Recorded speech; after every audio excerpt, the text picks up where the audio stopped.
con 4 personaggi importanti che hanno segnato la vita, in qualche modo, la vita di questa regione in questi ultimi anni. Siamo qui a discutere di quelli che sono il presente ma anche il futuro di questa regione e il futuro anche del mondo del lavoro, delle eventuali possibilità di sviluppo.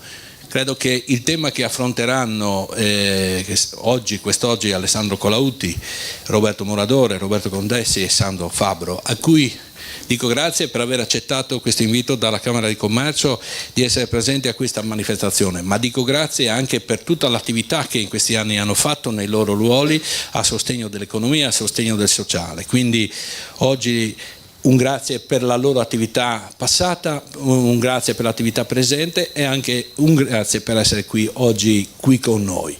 Quando si parla la Camera di Commercio, che è la casa delle categorie del mondo del fare, ha organizzato queste serie di manifestazioni per cercare di dare un messaggio positivo, che in modo che questo paese, in particolare questa provincia e questa regione, possano ritrovare la via del lavoro, dello sviluppo e quindi anche di conseguenza della coesione sociale. Uno dei temi che verrà affrontato è il tema, oggi si parleranno il tema dell'energia, dell'ambiente. È chiaro che questi sono temi importanti e però sono i motori, li direbbero oggi, poi bisognerebbe anche tradurre in inglese, i motori dello sviluppo. Sono i motori anche che ci consentono non solo di creare sviluppo, ma anche di mantenere l'ambiente e quindi avere una qualità della vita,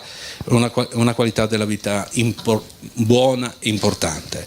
Io credo che se ci sarà un approccio culturale diverso, che eviti le contrapposizioni, che trovi su questi temi un minimo comune denominatore, che si usi il buon senso, credo che saremo tutti insieme capaci di scrivere un'altra pagina positiva, parliamo per la nostra provincia, per la nostra regione.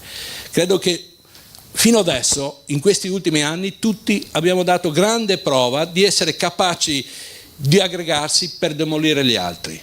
Così non va. L'economia ha bisogno di gente che si mette di fronte anche a temi importanti, si mette lì, trova le soluzioni, porta i suoi contributi, ma una volta trovata la soluzione bisogna andare avanti. Tutti assieme, nessuno può tirarsi indietro, perché questi sono momenti delicati, anche perché contemporaneamente il mondo riparte. Noi abbiamo anche un grande debito nei confronti dei nostri ragazzi, perché mentre gli altri paesi ripartono, da noi vanno via i giovani che noi famiglie, che noi società abbiamo preparato, se ne vanno e rimaniamo senza classe dirigente. Questo non possiamo permetterci, dobbiamo fare in modo che questi rimangano da noi, che possano diventare la futura classe dirigente. Dobbiamo quindi mettere tutte quelle condizioni necessarie perché l'economia possa riprendere. Un'economia gestita anche in modo diverso, che non può essere l'economia sacrificata alla finanza o viceversa, ma questo dobbiamo saper fare. Ecco, io con questo augurio vi ringrazio della vostra presenza, do un benvenuto a tutti voi e in particolare ringrazio il moderatore del Messaggero Veneto, che poi condurrà questa iniziativa, e io credo che da queste giornate di Future Forum usciremo sicuramente con qualche idea in più, con qualche voglia, disponibilità all'incontro, alla mediazione, a trovare le soluzioni per questa provincia, ma per questa regione, ma anche per l'Italia nella quale noi viviamo. Grazie. Grazie. Grazie Tilatti. Funziona. Grazie, buona giornata a tutti. Seconda giornata di Friuli Future Forum per riflettere sul nostro Friuli, per riflettere anche sull'Italia. Il tema è ripartire, l'Italia che verrà, ma è anche il Friuli che verrà, cioè cosa vogliamo da questo Friuli, dove stiamo andando, a cosa stiamo guardando. Temi importanti e non facili, perché comunque qui nella nostra terra le mode, così anche come le onde della crisi, si sentono forse un po' dopo, e dopo le affrontiamo anche in modi anche diversi, cercando se possibile di tener conto anche di ciò che è stato fatto altrove per, come dire, farci venire alcune idee e per affrontare dei momenti non facili. Questo è un momento storicamente non facile, non soltanto per l'Italia ma anche per il nostro territorio. Ogni giorno parliamo di crisi e la riflessione che ci dà queste giornate è proprio quella di cercare, la parola abusata è ricette, ma cercare invece una riflessione, un progetto insieme, come diceva Tilatti, per andare oltre, guardare oltre e cercare di superare quest'onda che in qualche modo, non dico che sta arrivando perché proprio è già arrivata e siamo nel pieno, no Muradore? Ecco, ne parliamo stamattina con gli ospiti. Il tema è energia e sicurezza del territorio regionale per rigenerare valore, quindi un tema che riguarda l'energia, la sicurezza, l'edilizia e tutto questo in armonia e si spera compatibile anche con il territorio dove viviamo. I temi li affrontiamo con chi è del settore ma anche con la politica, con chi ha ogni giorno a che fare nel mondo dell'economia proprio con questi temi, con il mondo del lavoro e con il professor Sandro Fabbro. Vi presento gli ospiti brevemente, già Tilatti li ha introdotti: Colautti Alessandro, componente della 4ª Commissione Consigliare Ambiente, Territorio ed Energia in Consiglio regionale; Roberto Muradore, che è il segretario generale della CISL dell'Udinese Bassa Friulana; Roberto Contessi, capogruppo della sezione Industrie e Costruzioni Edilizie aderenti a Confindustria Udine, e come vi dicevo il professor Sandro Fabbro, vicepresidente dell'Associazione Friuli Europa e docente all'Università. Fabbro, io comincerei da lei perché ieri pomeriggio ci siamo confrontati e lei mi ha fatto vedere uno studio che lei ha elaborato e che riguarda un piano straordinario anticrisi basato appunto sulla rigenerazione del capitale territoriale e sulla prevenzione dei rischi. È uno studio che mette molta carne al fuoco perché e che ci dà grazie, che ci dà lo spunto per cominciare questa discussione. Quindi chiederei a lei intanto di cominciare con queste slide e con questo PowerPoint, in modo che illustriamo e diamo alcuni elementi per poi avviare la discussione e capire anche gli altri ospiti cosa ne pensano di queste sue proposte, di questo studio. Quindi do a lei la parola e magari se c'è qualcosa la interrompiamo durante la sua illustrazione. Prego. Grazie dottor Mosanghini e ringrazio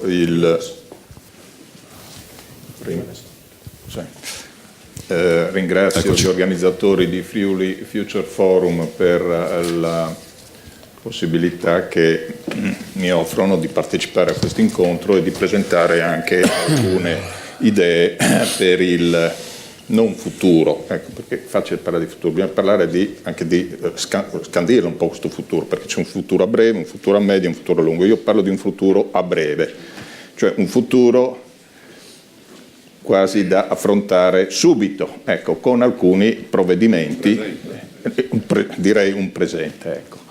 Quindi parlo di un piano straordinario anticrisi di livello regionale, quindi non vedo tanto purtroppo traguardato ormai a questa amministrazione, ma lo vedo traguardato alla prossima legislatura, ma sicuramente lo vedo come centrale per la prossima legislatura.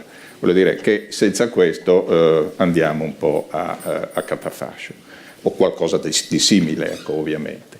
Io mi colloco in un'area, diciamo, di riflessione che direi catastrofico-ottimistica, o di ottimismo catastrofista, ecco, no? Nel senso che ritengo che l'analisi e la diagnosi vada fatta con severità, cosa che non si vede fare molto spesso, diciamo, negli ambienti che dovrebbero farla. Non c'è verità, ecco, nel riportare la situazione reale del territorio regionale, Però credo che ci siano anche delle ricette che possono essere studiate, anche se più passa il tempo più le ricette diventano difficili e pesanti, naturalmente. Allora io brevemente la mia tesi, io dico che gli ultimi 10 anni di crisi sostanzialmente hanno picchiato duro sulle economie nazionali, quella italiana in particolare. In Italia il Friuli Venezia Giulia è una delle regioni che ne esce peggio. Ecco. Uscendone peggio, chiaramente 10 anni di non intervento complessivo nel capitale fisso sociale, nel capitale anche nello stock privato, nel rinnovo delle infrastrutture sociali, nel rinnovo nelle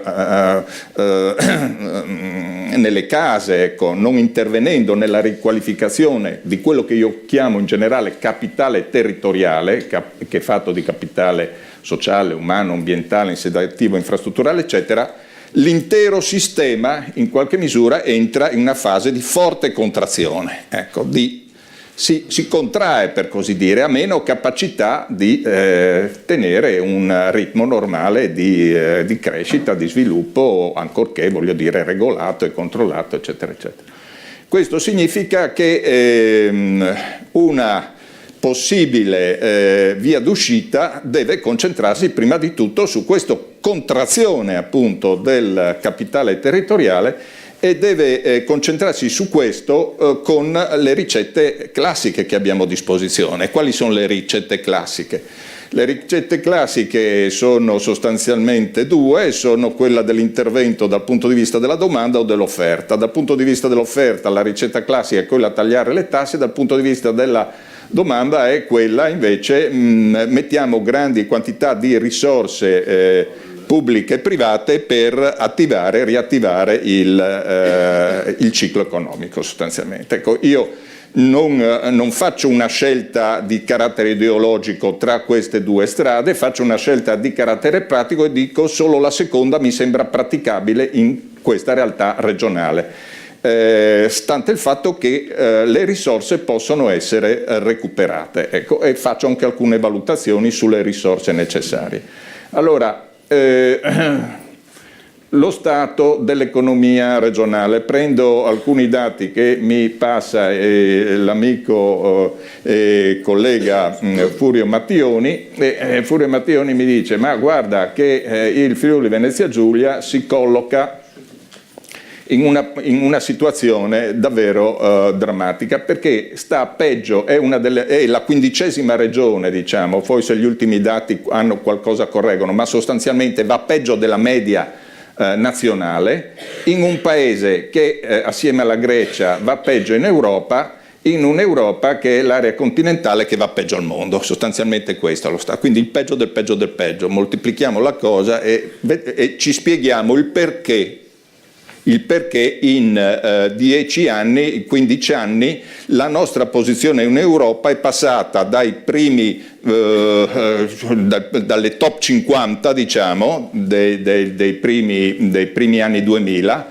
a una situazione dove oggi la regione si colloca in diciamo a metà classifica, in una situazione di metà classifica prima delle regioni dell'est europeo e di alcune regioni mediterranee.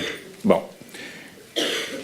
Io credo di avere il cellulare che continua a suonare, scusate un secondo. Allora, mentre il professor Paolo vede il cellulare, Muratore, il professore ha detto che bisogna essere anche severi e obiettivi, facendo anche una diagnosi seria di questo momento economico della nostra regione. Condivide? Assolutamente sì, perché fino adesso abbiamo detto cose un po' troppo edulcorate. Mettiamola così, c'è uno sport molto praticato in Italia, anche in regione, per cui se sono al governo prospetto edulcoro in qualche modo la realtà, nel senso che fornisco dati anche veritieri, ma dico che tutto sommato le cose vanno bene quando i dati sono veritieri, e si sono posizioni di pingo di nero anche quello che invece magari può andare discretamente bene. Questo sport non deve essere praticato, ci vuole una condivisione su dati che siano la fotografia della realtà, bisogna tendere all'obiettività rispetto ai dati, poi le ricette possono e devono essere diverse, dipende dalla cultura, dall'ideologia anche, dalla visione del mondo, del territorio che uno ha, ma almeno sui dati mettiamoci d'accordo, non raccontiamoci storie. E lo storytelling è stato molto praticato invece anche rispetto allo stato delle cose, dell'economia e del lavoro. Io ricordo bene, esperienza personale, che passavo per essere un catastrofista, un killer mediatico, perché ogni tanto la stampa, il Messaggero Veneto, a dire la verità, mi ha pubblicato diversi interventi, dicevo che le cose erano quelle che erano, insomma, no? Perché non andava bene, non bisogna mai disturbare il manovratore, e questo è sbagliato. Il manovratore va sempre disturbato, ma come contributo positivo al manovratore, non come critica fino a se stessa, no? Mi pare che invece i decisori, tutti i decisori di tutte le associazioni e della politica e delle istituzioni, non vogliono essere disturbati, vivano i contributi come un disturbo, e questo è esiziale secondo me. Il professore ha detto che gli ultimi 10 anni sono stati, dagli ultimi 10 anni non esce male la regione, in sostanza, no professore? Ecco, sono più o meno, non dico gli ultimi 10, ma gli ultimi 8-9 che lei è in Consiglio regionale. Secondo lei la regione quindi ne esce male, non ha, cioè come risponde a questa provocazione del professor Fabbro? Ma innanzitutto con un approccio che voglio chiarire subito, non è che oggi dirò cose diverse da quando ero in maggioranza. Bene. Perché se c'è una cosa che mi può essere addebitata, non faccio parte dello sport appunto prima citato, così come ho contestato a suo tempo le opposizioni che non avevano capito la crisi che avevamo di fronte, perché ricordiamoci che nel 2008 l'ultimo bilancio ILLI ebbe entrate per 300 milioni di euro in più non previste, l'anno dopo è crollato il mondo, quindi dobbiamo anche capire lo spartiacque in cui ci siamo trovati. Quindi avendo vissuto quei 5 anni, anche in questa legislatura, soprattutto nel settore di cui stiamo parlando, il mio personale approccio, ma non solo, è stato sempre molto concreto, realista, tenendo conto che la situazione in cui viviamo non si specula politicamente per un consenso peloso, questo lo voglio dire, e di fatti non ho un gran successo, spesso anche non mi riportano neanche i giornali perché non urlo, siamo no? in due. No, perché non urlo, ma lo dico perché è vero quello che ha detto prima anche Tilatti, cioè qua veramente se non ci mettiamo tutti un po' la testa, perché è certo che la politica magari non funziona bene, ma posso dire che anch'io mi sono trovato nella passata legislatura in particolare a interfacciarmi col mondo economico produttivo, non si era capito bene effettivamente cosa stava avvenendo rispetto anche a quello che sono le sfide dei lavori, eccetera. Quindi quello che è stato detto è anche vero, dopo magari diremo anche di più, e quindi io non faccio sconti né a prima né adesso né durante, con un aspetto solo in questa fase. Teniamo conto che sul piano Marshall, che io avevo individuato così per capirci nella passata legislatura, ritenendo appunto che è un grande sforzo nel settore in generale dell'edilizia e soprattutto di quella che è la nuova edilizia, quindi il riuso, il rilancio, che non abbiamo più l'edilizia del consumo, dell'espansione, no?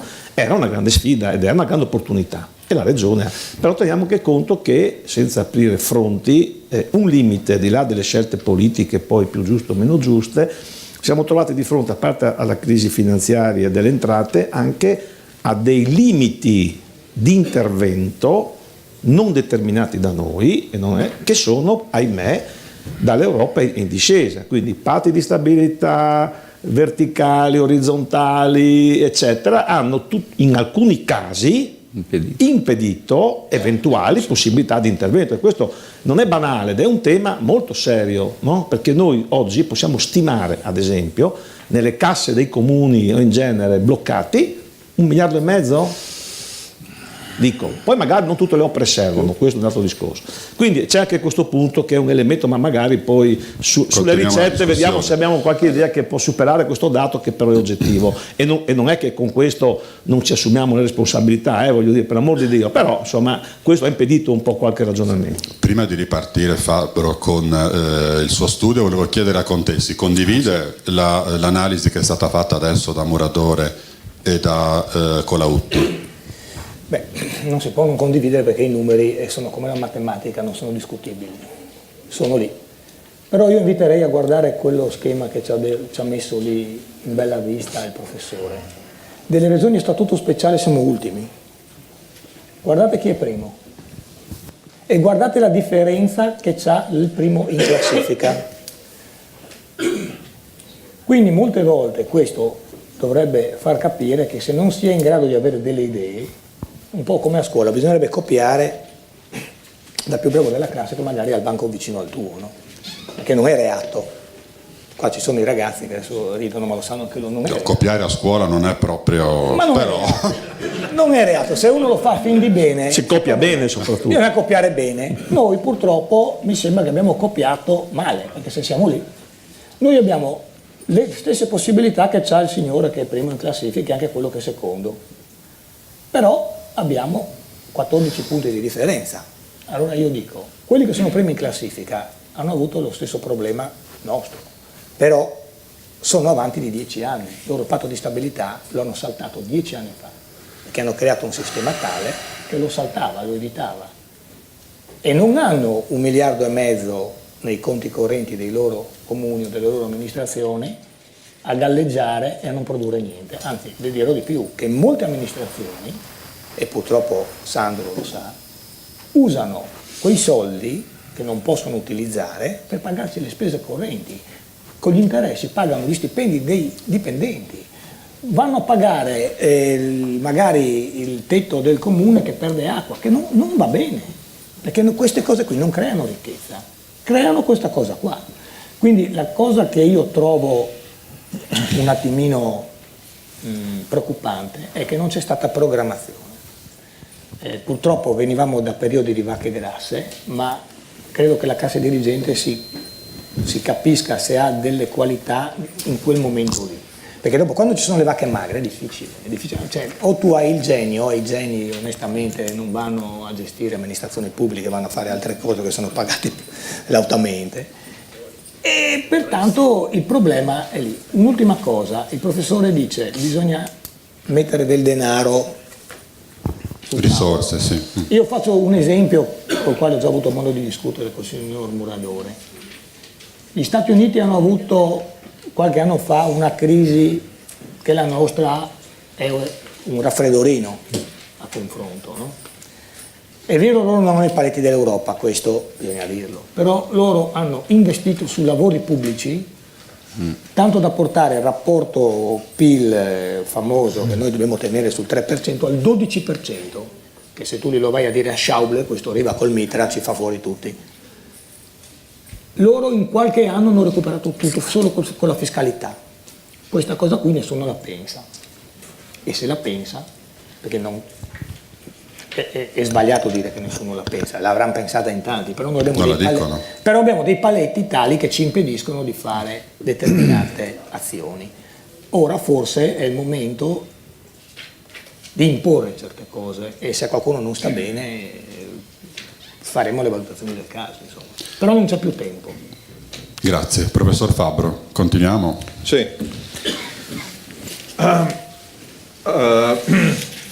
Allora, questi dati cosa significano? Abbiamo cominciato a prendere atto che questa è la situazione, è già molto, perché insomma riconoscere che il malato c'è, è lì ed è grave, è già un punto di partenza, perché non era così qualche tempo fa, le cose venivano raccontate diversamente, quindi riconosciamo che il malato c'è ed è grave. I dati si fermano al 2014, ci sono dati più recenti al 2015, non sono riuscito ancora ad aggiornarli, però non mi risulta che nel 2015-2016 siano venuti miracoli, ecco, che cambiano la valutazione. Quindi il Friuli Venezia Giulia va collocato dico io, tra le regioni che si sono impoverite di più a seguito della grande crisi e che quindi, quantomeno con riferimento all'ambito europeo, io dico è regione perdente della più recente fase di globalizzazione, quindi gli ultimi 10 anni. Essere tra le regioni perdenti della crisi significa una contrazione assoluta del capitale territoriale e conseguentemente della sua capacità di riprodursi. Questo è un problema che va analizzato ulteriormente, non è solo una presa d'atto, va analizzato, va capito dove stanno gli elementi della forte contrazione. Qui adesso non entro in tutti gli indicatori perché la facciamo lunga, comunque l'analisi del capitale ambientale che io poi focalizzo sostanzialmente sul consumo di suolo ci porta a dire che il grado di urbanizzazione regionale e poi anche nella provincia di Udine è più elevato mediamente di altre regioni della media italiana, quindi come dire, dobbiamo assumere come vincolo, come dato di partenza il fatto che un ragionamento sugli insediamenti non può riguardare una ulteriore espansione, cioè non riguarderà un'ulteriore espansione, stiamo parlando di edilizia e di insediamenti esistenti, non stiamo parlando di un ciclo che riavvia l'edilizia, una nuova edilizia che non avrebbe né domanda, non avrebbe probabilmente mercato, né stiamo parlando appunto di riavviare espansioni, piani espansivi, eccetera, eccetera. Dobbiamo concentrarci su, questo è un vincolo direi di partenza che va in qualche modo riconosciuto anche dalla legislazione in corso o prevista. Il capitale insediativo, qui la situazione, i dati sulla superficie abitabile prodotta diciamo negli ultimi 15 anni ci mostrano che la quantità di produzione si è ridotta di 3 volte sostanzialmente, ecco, passiamo da 1 metro quadro di superficie abitabile per famiglia nel 2003 a 0,3 nel 2012 sostanzialmente. È un indicatore, potremmo usarne altri, gli addetti, ma insomma è un indicatore che ci dà la dimensione della riduzione della produzione nel settore, la contrazione di produzione del settore. Un'altra cosa interessante è che appunto gli edifici ormai sono più numerosi direi degli abitanti in molte parti del territorio regionale, cioè abbiamo più edifici che abitanti, e che questo problema degli edifici più numerosi degli abitanti non riguarda più solo la montagna, che era un problema che avevamo già studiato per decenni in passato, lo spopolamento della montagna, ma ormai riguarda, direi in maniera a pelle di leopardo, un po' tutto il territorio regionale. Appunto vediamo le macchie scure, i comuni cioè dove gli edifici gli edifici non utilizzati sono in percentuale maggiore, ecco, le macchie scure sono presenti diffusamente su tutto il territorio regionale, quindi non è più, come dire, questa situazione dualistica per cui si diceva la montagna ha i suoi problemi, poi c'è il resto che invece naviga a gonfie vele. No, qua la contrazione del capitale territoriale dal punto di vista insediativo riguarda tutto il territorio regionale.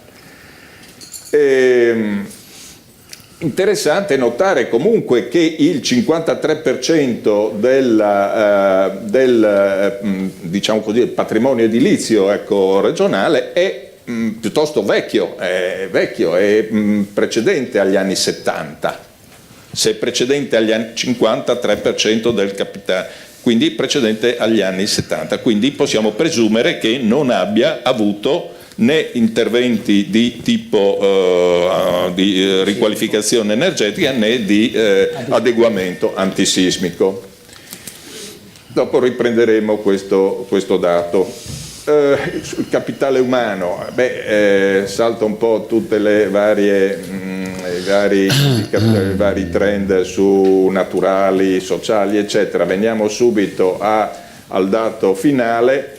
L'indice di vecchiaia. Allora vediamo queste colonnine, Friuli Venezia Giulia, le colonnine più alte della media italiana e della media europea.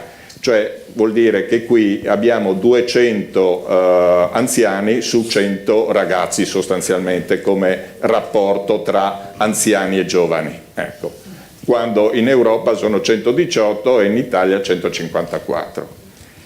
E l'indice di dipendenza invece, cioè la quantità di persone inattive, diciamo, che gravitano sulle persone attive, vediamo che in Friuli Venezia Giulia abbiamo un indice di 60 rispetto a quello europeo che è di 51 e a quello italiano di 54, quindi abbiamo più inattivi, cioè abbiamo ogni 100 attivi abbiamo 60 inattivi, mentre invece questi sono in numero minore a livello europeo e a livello italiano.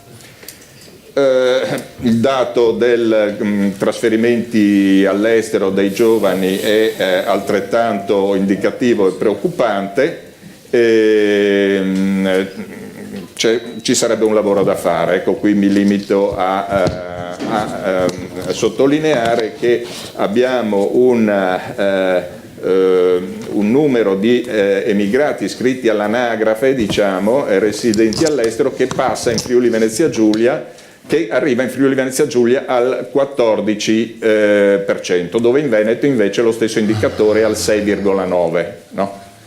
È un dato che testimonia di come la situazione non possa neanche essere più descritta in termini di nord-est. Fare i discorsi tipo nord-est non serve più a niente, dobbiamo concentrarci sulla nostra regione, perché stiamo peggio del resto del nord-est. Ecco, non facciamo medie perché non riusciamo a capire, a focalizzare il problema.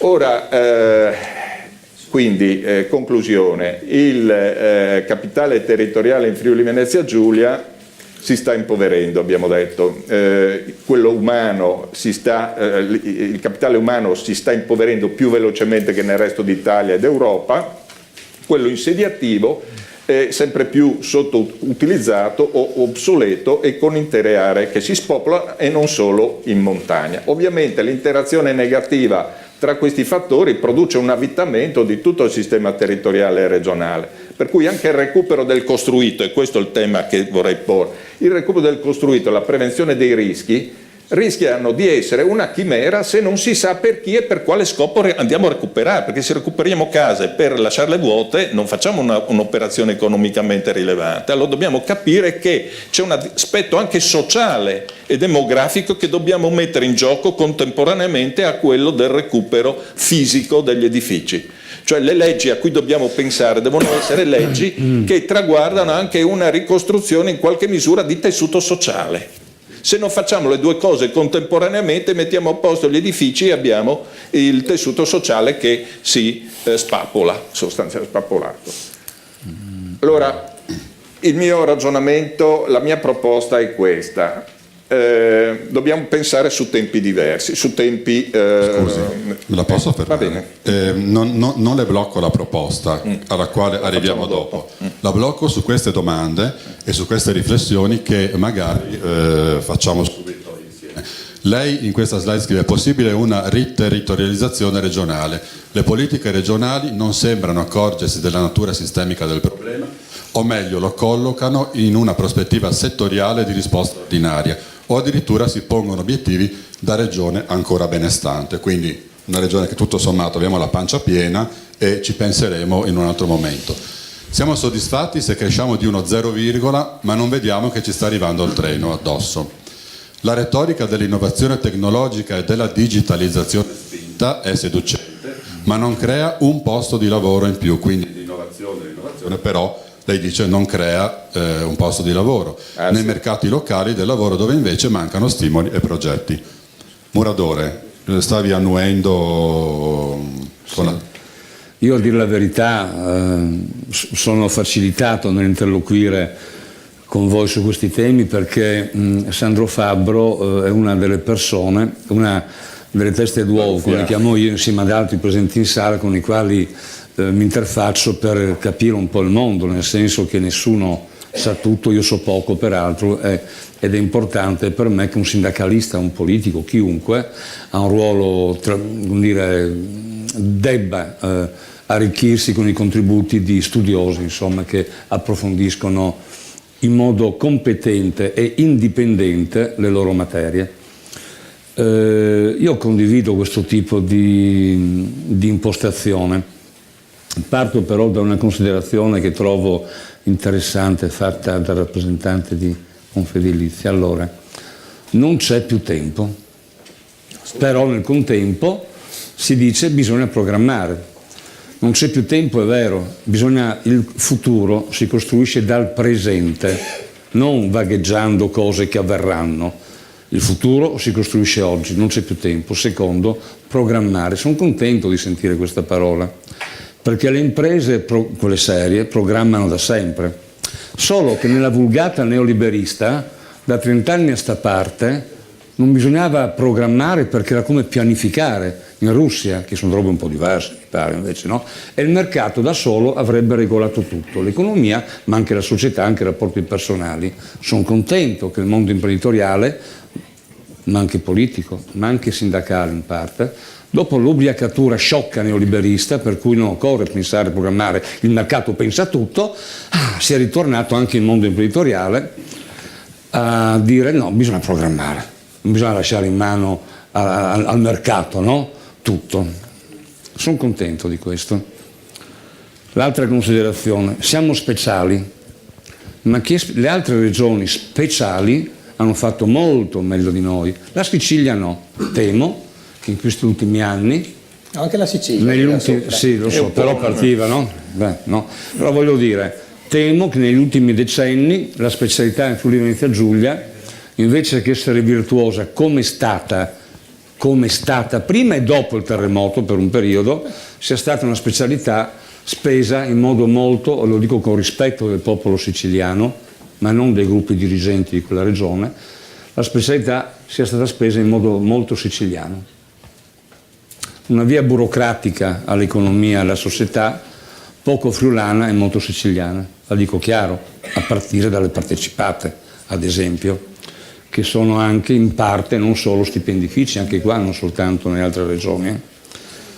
Venendo al tema, non c'è capitale economico senza capitale sociale, è un must, è una realtà, è una verità, tra virgolette, per cui è importante che anche un progetto economico, un programma economico, abbia in mente la società, le persone, chiaramente, altrimenti l'economia va bene, ma io muoio di fame, e chi se ne frega, voglio dire, abbiamo già vissuto questa storia per 30 anni, basta, no? Basta. Condivido anche il fatto che le categorie tipo il nord-est sono state molto alla page, però finiamola. Anche la Padania, vi ricordate la Padania? Era molto alla page fino a qualche anno fa. Nessuno parla più della Padania, no? Sì, sono due robe come confrontare pere e mele, certo, però rende l'idea, no? Il nord-est è una roba così indistinta. Noi siamo il Friuli Venezia Giulia e in questa regione c'è un pezzo di regione che ha servizi, finanza, un pezzo di regione che ha industria e manifatturiero. Ci sono le specificità che vanno sempre riconosciute, conosciute e valorizzate, perché ricette uguali per diseguali sono sbagliate. Per cui credo che per costruire oggi il futuro di questa regione vada compresa la specificità dei nostri territori, delle nostre comunità e i nostri bisogni economici e lavorativi. Noi, e questo non l'abbiamo fatto. Io mi ricordo lo studio che Illy, no? chiese sulla regione, sto grande studio, fece uno studio che andava bene per noi e per il Katanga anche. Non va bene, no? Non va bene. Ma adesso siamo lì. Appunto, non va bene, siamo lì, beh no, portastiga. Però dire non va bene, no? Non va bene. Dobbiamo assolutamente valorizzare le intellettualità, le capacità che abbiamo nel mondo accademico e fuori dal mondo accademico, senza chiamare i soloni da fuori, e capire cosa dobbiamo fare noi per noi. Le ricette, se ci sono, e ci sono più ricette, ce le costruiamo noi, che forse è meglio. Dopo sentiamo anche qualche ricetta. Colautti, la specialità è stata negli ultimi anni più sicilianizzata e meno altoatesina o valdostana? Ma allora, innanzitutto penso che dobbiamo sempre dire le cose come stanno, no? Allora, la nostra specialità rispetto alle regioni citate è una specialità di un Dio minore, storicamente. La nostra specialità non è quella dell'Alto Adige, non è quella della Sicilia che ha i 10 decimi di entrate, cioè diciamo le cose come noi. La nostra specialità ha 6 decimi e si è presa la sanità col 2% di IVA, no? Questa è la verità. Quindi dobbiamo anche mettere in chiaro questo. Quello che è stato grave, secondo me, è la mancata intesa, capacità di negoziazione con lo Stato, in parte nella Giunta Tondo, ma dovremmo entrare nel merito, dove però avevamo costruito in una fase federalista, perché i brand qua passano, un giorno siamo federalisti, un giorno siamo centralisti, no? Perché ricordiamo che è nata su una fase federalista dove noi avevamo immaginato la possibilità di rinegoziazione in termini anche di ricadute infrastrutturali, ad esempio. Bene, poi la Giunta Serracchiani ha rifatto, ha detto che era carta straccia, ma non è polemico, e ha cambiato, ma anche qui facendo cosa? Non negoziando la certezza finanziaria, cioè dicendo benissimo, ti riconosco le compartecipazioni pensionistiche, ti do 100 milioni più anni e 210, 250 retrocedono ogni anno per il debito pubblico nazionale. Difatti adesso abbiamo l'attacco di nuovo sulla sanità. Perché? Perché non abbiamo messo un filtro che ha messo il Trentino Alto Adige. Perché il Trentino Alto Adige ha messo, caro Stato, io contribuisco al debito pubblico nazionale, ma fino al 10%. Fino al 10% tu non ti chiedi niente, dopo il 10% devi suonare il campanello, no? Invece noi non ci suonano il campanello, arrivano in picchiata. Qui non voglio aprire altri fronti su cosa è meglio per difenderci da questo. Io dico che è una battaglia da fare, punto. Mettiamola così. È la battaglia. Perché il resto sono tutte parole, voglio dire così, perché questo è un continuo stilicidio permanente. Noi in 5 anni abbiamo retrocesso, oltre al patto, 1 miliardo e 400 milioni per contribuire al debito pubblico nazionale, che mi pare cresca. La nostra sanità, non facciamo gli esempi con la Sicilia, senza cattiveria, hanno i 10 decimi di entrate e fanno parte del Fondo Sanitario Nazionale, quindi ripianano anche il deficit. Noi non facciamo parte del Fondo Sanitario Nazionale e ce la paghiamo tutta. E il costo oggi della sanitaria, del welfare in generale, è circa il 60% del bilancio. No? Queste sono cose che dobbiamo mettere in riga per capire poi che effettivamente, se abbiamo usato bene o male, io sostengo che negli ultimi tempi, soprattutto gli strumenti della specialità, cito Friuli, non si sono adeguati alle nuove necessità che abbiamo di, come dire, supportare il sistema. Con un'ultima annotazione, perché non voglio prendere tempo qua, non so come funziona, no? È vero, e dopo dirà meglio il professor Fabio, io sono convinto di un'altra cosa di cui ho cercato anche su Rilancio Impresa di instillare elementi di sforzo, perché qua nessuno ha la verità in tasca, almeno io no. Se pensiamo soprattutto al Friuli, e per Friuli intendo tutto il Friuli, che è un sistema manifatturiero, no? Cioè non è che noi ci possiamo passare da un giorno all'altro e siamo solo turismo, incoming, che è vero, siamo trasformatori, storicamente trasformatori, in settori che hanno difficoltà a essere competitivi. Penso alla sedia per un certo aspetto, penso ad altri settori. Quindi noi abbiamo questa sfida e abbiamo un sistema di piccole e medie imprese. È inutile parlare di fare grandi imprese, non mettiamo insieme il Furlangs, no? Cioè dobbiamo spingere sulle reti, sull'interconnessione. Allora, non sono tanto d'accordo sul fatto, certo viene usata l'innovazione, la digitalizzazione come una specie di karma, eccetera. Io credo che però una risposta vera a far sì che le nostre imprese rimangano attive, rimangano sfidanti e possono sfidare i temi e stare sul mercato internazionale, soprattutto perché il mercato nazionale ha i limiti che sappiamo, è proprio di coniugare, fare in modo che la digitalizzazione, l'innovazione, l'open innovation diventi elemento che aiuta le imprese a stare e a relazionarsi, stare sul mercato. Questo forse non sta avvenendo, sta avvenendo con molto ritardo, perché di questi strumenti si fanno, come posso dire, più elementi magari quasi di ricerca pura, cioè stanno su un altro mondo e non vengono declinati sulle imprese che invece vanno, virgolette, aiutare, perché non servono solo contributi, serve creare appunto sistemi che aiutano le imprese a stare sul mercato. Questo è un ritardo, secondo me, perché non è ancora stato, non si è spinto a sufficienza. Contessi, come si fa a spingere a sufficienza, come sta dicendo Colautti, anche sul tema dell'innovazione, e poi a considerare l'affermazione del professor Fabbro che dice la retorica dell'innovazione tecnologica e della digitalizzazione spinta e seducente ma non crea un posto di lavoro? Allora, due cose. Quello che diceva Colautti è vero, non possiamo paragonarci all'Alto Adige, abbiamo delle normative diverse, non sta a me andare a discutere quando li hanno concordate perché noi le abbiamo di un tipo e loro di un altro, sono cose vecchie, quindi è inutile adesso stare.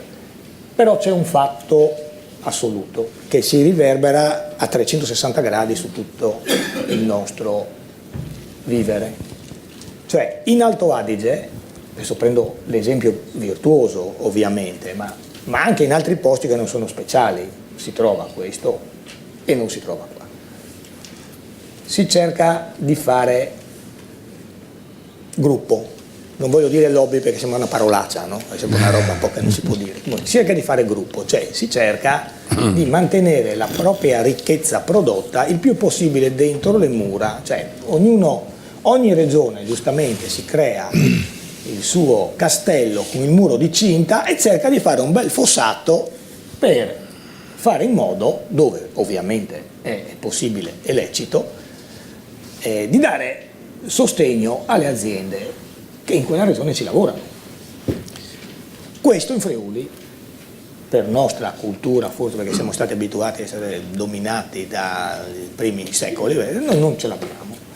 Noi, e qui anche il Presidente Tilati purtroppo mi dovrà dare ragione, noi qui abbiamo i funzionari, lasciamo stare la politica, perché la politica va e viene, oggi c'è Sandro, domani c'è Meni, dopodomani...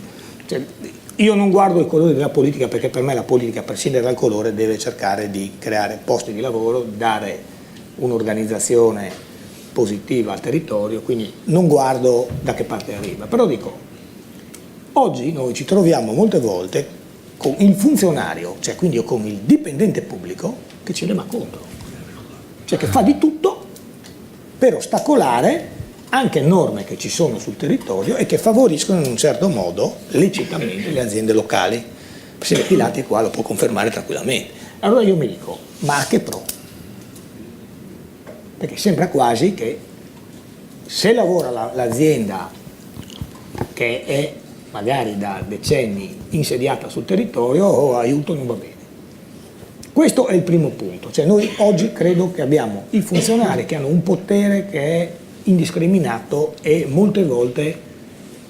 Scusi se le chiedo una piccola spiegazione, cioè per capire i funzionari nei comuni dove magari la pratica viene ritardata piuttosto che in regioni. No, non parlo di cosa ritardata, io dico che prima della Bassanini, io andavo dal signor Colautti come rappresentante di una categoria, dicevo la mia categoria ha bisogno di questa cosa qua, il signor Colautti che prende i voti del popolo e che quindi va a promettere delle cose in campagna elettorale mi diceva nel mio programma metterò dentro questo, oggi mi dice che mette dentro questo, poi arriva il funzionario dice a me non me ne frega niente, io faccio così. Cioè quindi lei sta dicendo che hanno più poteri i funzionari? No, ma è un dato di oggi una volta firmava il sindaco, oggi firma il funzionario. E questo è un dato di fatto perché col funzionario molte volte... E spesso il funzionario non la vede come l'altro funzionario. Appunto. Che complica cioè ogni società appaltante interpreta... Anche perché in Italia abbiamo più leggi che abitanti, quindi ognuno trova la legge che gli piace di più e là... C'è un tema che opposto di tornare a fare l'osservatorio regionale. Non che l'interpreta, la applica, non è che l'interpreta, la applica a suo... perché si sveglia la mattina gli piace quello, fa quello. Quindi quello è il primo punto secondo me che bisognerebbe, cioè il terremoto qui ha dato un insegnamento, secondo il mio modo di vedere. Il giorno dopo tutte le forze politiche, imprenditoriali, sociali, sindacali hanno fatto squadra, seppure con idee sicuramente diverse, hanno remato tutti nella stessa direzione.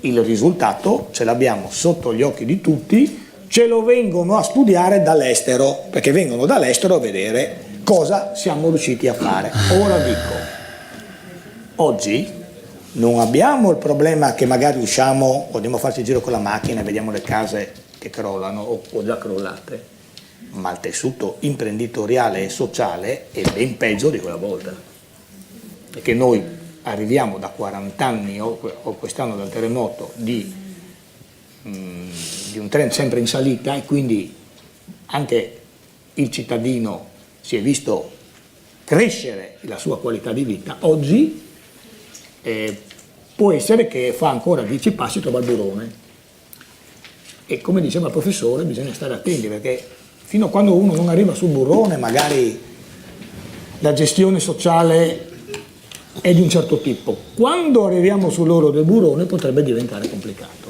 Quindi, per concludere, è vero, io non sono stato d'accordo con Muratori, le aziende purtroppo sono obbligate a programmare, e quindi, almeno le aziende serie, perché non si devono fidare solo del mercato, ma oggi programmare, e quindi mi trovo d'accordo col professore, stare a pensare, a fare, vuol dire pensare a lunghi periodi che non ce lo possiamo permettere in questo momento qua. Quindi oggi noi dobbiamo trovare una, 2, massimo 3 soluzioni che ci diano un impulso immediato nel breve periodo, e quindi privilegiare tutte le azioni che creano sì lavoro, ma che creino nuovi posti di lavoro, perché noi abbiamo bisogno di quello. Colautti, la burocrazia, quanto è un freno in questo momento? Allora, siccome come sostengo da tempo, dopo i 60 anni mi posso permettere quello che voglio, nel senso che faccio una battuta, no, ma prima dovevo fare attenzione anche a te, adesso invece non faccio attenzione, posso essere più libero con tutti, per quando venivi in commissione intendo, no? Sai che io ti ho ascoltato sempre. In Italia come facciamo noi, no? Ripeto, passiamo da un estremo all'altro, poi ci dimentichiamo. Secondo me, dove siamo arrivati oggi nasce da un elemento molto semplice, poi lo possiamo vedere un po' nasce sulla spartiacque della cosiddetta stagione di Tangentopoli, dove il politico rubava, poi non so negli altri anni se ha rubato o meno il politico, ma insomma rubava, e quindi cosa è successo? Appunto, poi la politica deve fare altro, programma, parla, dice, e la burocrazia invece decide e fa. Questo è successo, questo è il grande spartiacque. Io non dico che è giusto o sbagliato, dico che questo è successo. Ma cosa succede nella burocrazia? Che è difficile che si assuma responsabilità molto spesso anche importanti e pelose. Se voi andate a vedere solo la legislazione regionale, di cui forse qualcosa conosco, come si è modificata negli anni, da questo punto di vista è micidiale. Le leggi sono diventate sempre più leggi provvedimento, leggi regolamento. Perché? Perché magari uno che prende 1.400 euro al mese, poi deve firmare, c'è tutto un rinvio, c'è tutto un tocca a te, la tua competenza è mia, per garantirmi, è normale. E quindi anche quello che prende 150.000 euro. No, ma faccio per dire un intreccio, ho fatto l'esempio delle società appaltanti, leggi regionali, quando poi declinano sul comune di ogni RUP ha ad esempio delle visioni diverse. È chiaro che non funziona. Allora, adesso mi dite il mio parere, io credo che la politica, poi se uno ruba va in galera, ma la politica dovrebbe essere anche deputata a decidere della discrezionalità dentro le leggi, perché sennò cosa sta a fare? Punto. Perché spesso è anche impotente di fronte alle esigenze che abbiamo di fronte. Quindi io non mi sento di buttare la croce addosso alla burocrazia, dico che è evidente che questo sistema ha portato nel tempo a intasare maggiormente per dare più sicurezza, garanzia, i percorsi operativi. Stamattina ho incontrato un signore, veniva qua e mi dice, ma sai, ho sentito 2 anni fuori il discorso sugli alberghi e cose, ma io non è provato. Mi ha fatto una legge, dico 1 anno fa, il regolamento non è ancora approvato. Cioè, perché? Perché immagino, no? Va nell'altra direzione, poi lì, ma io, ma tu e il chian, siamo arrivati 1 anno dopo la legge che non c'è regolamento. Non so se è causa della burocrazia, certamente questo sistema è imballato. Oggi noi abbiamo bisogno di chiarezza, di serietà, di correttezza, ma abbiamo bisogno anche di certezza di tempi, di velocità. Cioè non è possibile che io approvo una legge, io per dire il consigliere X o Y, e dopo un anno scopro, questo è ma ahimè, perché poi non è più nelle mie competenze, che il regolamento non è fatto, che è propedeutico a possibile bando di gara.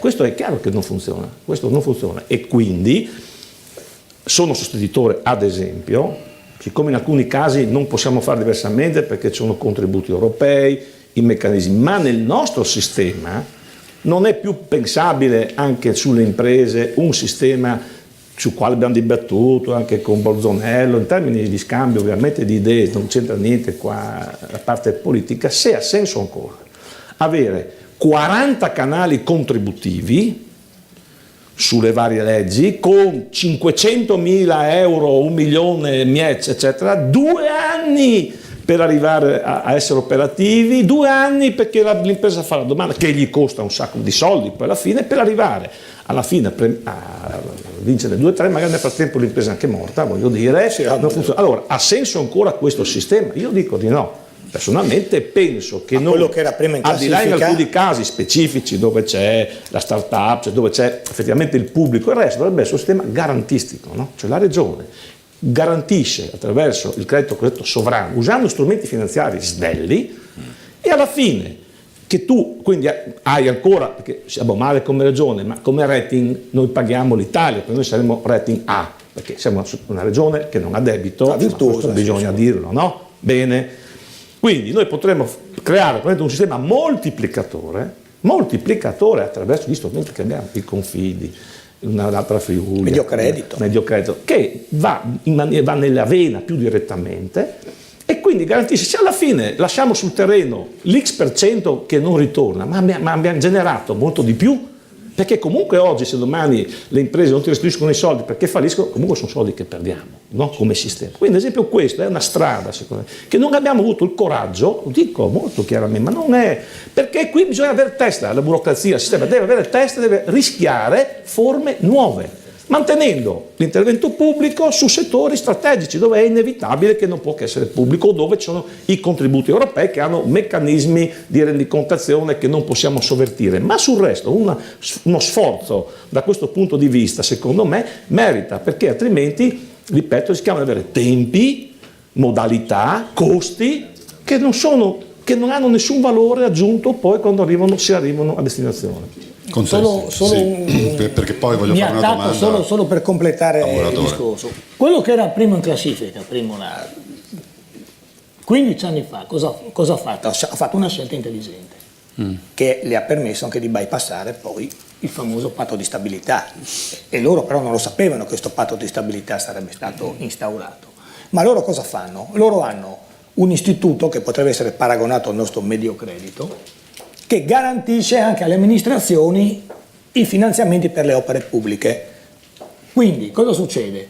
Che con questo sistema loro il patto di stabilità proprio non l'hanno manco sentito, sono andati avanti con le loro programmazioni, perché attraverso questo istituto che finanziava le opere non sono andati ad alterare i dati. Non vai dentro, ma per di più, con la UTE dice le amministrazioni hanno 1,5 miliardi in pancia per lavori pubblici che non possono essere appaltati per il patto di stabilità. Se noi avessimo avuto quello strumento lì, il Mediocredito probabilmente o avrebbe 1,5 miliardi di soldi in cassa, o comunque quel 1,5 miliardi sarebbe stato appaltato, senza contare che loro pagano a fronte del lavoro eseguito. Quindi ogni volta che nella singola amministrazione viene fatto lo stato d'avanzamento viene firmato dall'amministrazione, poi questo paga, non dà i soldi in anticipo come facciamo noi, che poi rimangono in cassa e non si possono spendere. Quindi oltre il danno la beffa. No, poi posso solo per chiarezza, per capirci, no, non voglio manipolare. No, perché su questo tema viene fuori sempre, qui sì, la burocrazia, no. Dice, ma anche questi sono aiuti di Stato, perché ormai questa cosa ti mette al riparo, no? Tu dici, è un aiuto di Stato. Allora faccio un esempio, è successo, differente in quella legislatura, che la BCE aveva dato 50 milioni agevolati al sistema Mediocredito, che nel frattempo, siccome non c'era più l'MC finanziaria, non poteva essere garantito. Allora io, da paesano di Percut, di Passariano, ho detto nel mio piccolo, lo facciamo garantire dalla regione, no? No, è un momento di Stato il funzionario. Credo sia stata una delle baruffe più epiche che siano venute in Consiglio regionale, quella lì, perché insomma veramente sono andato fuori di testa. Bene, abbiamo fatto la norma, voluto fare la norma, a ogni costo, l'abbiamo votata. Dice, tanto, cosa succede? Lo Stato, vai giù a parlare, no? E spieghi, no? Perché se non spieghi, io ho detto, magari ce lo impugni, perché se ce lo impugna apriamo un fronte. Perché prima o dopo dovremo andare a spiegare in Europa, da qualche parte, cosa sono gli utili di Stato. Questo era il sistema garantistico, no? Alla fine è passato. Cioè noi abbiamo, grazie a una fideiussione, virgolette, della regione, liberato 50 milioni alle imprese a un tasso ovviamente favorevole. Non è che la strada non c'è, le strade ci sono, vanno perseguite, e quando trovi il Moloch si prende la bicicletta e si va anche a Bruxelles, perché non è vero che bisogna passare. Noi non abbiamo ancora capito che alcune condizioni non vanno negoziate dallo Stato con Bruxelles, possono essere negoziate e impostate dalla regione, da dove ci sono gli strumenti per farlo, e questo va fatto, sarebbe un esercizio ulteriore anche della specialità. Muradore. Allora, abbiamo parlato di burocrazia, sono stati tirati in ballo anche i dipendenti pubblici. Da sindacalista li difendi? Sei d'accordo con quello che abbiamo detto fino adesso? A morte. A volte, a intermittenza. A volte. No, a volte è una battuta ironica che ha fatto Sandro, perché sa che ma noi ti tiriamo in ballo perché sappiamo che sei franco, sincero. Tento di essere sincero nel mio ruolo di rappresentanza dei lavoratori. Allora, mettiamola così. Il comparto unico, restando al nostro territorio, il comparto unico è nato, siamo speciali anche su quello. È nato sotto i migliori auspici, no? Nel senso che doveva essere un qualcosa che, pur costando qualcosetta in più, permetteva una mobilità incredibile di tutti i lavoratori pubblici che finalmente, non svolgendo più funzioni burocratiche fine a se stesse, andavano laddove c'è il bisogno del cittadino, dove c'è il bisogno dell'impresa, andavano dove effettivamente l'articolazione dello Stato deve stare vicino, prossimo insomma ai bisogni nostri, del popolo, chi sia cittadino o imprenditore. Non è accaduto un bel niente di tutto questo. Ci sono stati aumenti salariali dati ai dipendenti pubblici degli enti locali, che hanno fatto esattamente quello che facevano prima. Adesso la cosa è peggiorata. È peggiorata perché dopo la riforma delle UT, che insomma è noto per chi ha avuto la pazienza di leggere qualche cosa che ho scritto, non è il massimo per me, questa riforma istituzionale. E c'è il fuggi-fuggi dei dipendenti provinciali, non laddove c'è il lavoro, ma in regione. Per cui abbiamo una regione che diventa un moloch burocratico ancora più grande, ancora più perverso, e i territori sguarniti, le imprese perché vogliono andare in regione? Perché prendono più soldi, per cui questa costerà ancora di più e sarà non tanto efficace, non tanto utile a noi cittadini, al sistema delle imprese. Ecco perché parlavo di via siciliana e non come dire nord europea di questa regione. Detto questo però, dipendenti pubblici, io a Brunetta direi, caro Brunetta, dirà che è stato veramente un altro a dirlo, fannulloni, ma per fortuna che c'è qualche fannullone anche nel pubblico impiego, perché se fosse per le direttive date dai grandi burocrati, dai boiardi di Stato, dal capo ufficio, da chi comanda la pubblica amministrazione, molto spesso i dirigenti pubblici sono là per merito, ma non sempre, tanto per essere chiaro, ma per conoscenza e contiguità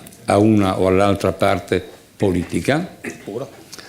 Se non fosse per i fannulloni, le cose e per la buona volontà dei fannulloni cosiddetti, le cose mica andrebbero tanto bene.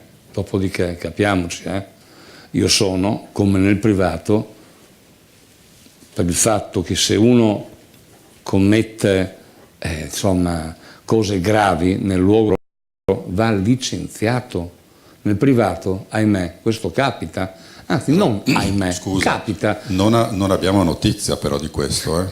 Nel privato? Nel pubblico. Ah no, nemmeno io. Noi No, che- nemmeno io, però voglio dire, no? Muratore- Quando viene fuori lo scandalo, che in quell'ufficio se di loro fanno timbrare gli altri, cioè io mi chiedo, E se l'hanno reintegrato il sindaco, l'assessore, il capo ufficio, il capo reparto, il dirigente, ma dove erano? Perché in un'azienda privata, se un lavoratore non fa niente, Beh, posso dirle che non se è il così facile imprenditore sa mandarlo fare- via lo stesso.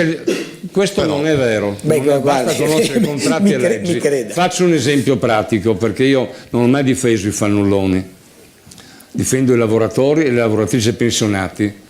Nella nostra piccola realtà del CAF CIS di Udine, una notizia, che ha 30 dipendenti attualmente, è un'impresa sociale, ma impresa, non ci sono amici, raccomandati, mogli, parenti, un'impresa. Abbiamo licenziato 2 dipendenti assunti a tempo indeterminato perché hanno violato gravemente il contratto e la fiducia dell'azienda. Chiaro?